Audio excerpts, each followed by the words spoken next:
வணக்கம் இறைவா. செல்வங்களே வணக்கம்.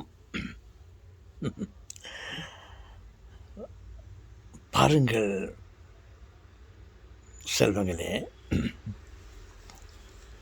மனைவி மிகவும் முக்கியமானவர்கள். கடைசி வரை நமக்கு துணையாக போகிறவர்கள்.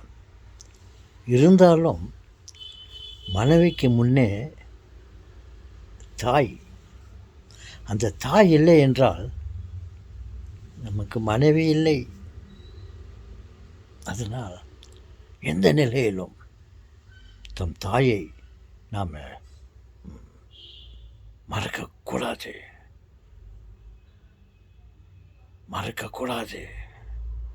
யார் தன் தாயை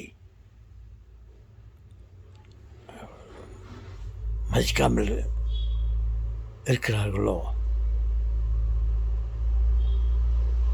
அவர்கள் குற்றம் செய்தவர்கள். தயவு செய்து தன் தாயை கலங்க வைக்காதீர்கள். பெற்றெடுத்த உள்ளோம் என்றோம் தெய்வம். பெற்றெடுத்த தாய் நமது தெய்வம். மறக்காதீர்கள் என் செல்வங்களே. தாரம் வந்துவிட்ட பிறகு தாயை மறந்து விடாதீர்கள். அனாதை இல்லத்திலே சேர்த்து விடாதீர்கள். முதியோர் இடத்திலே சேர்த்து விடாதீர்கள். கவனமாயிருங்கள்.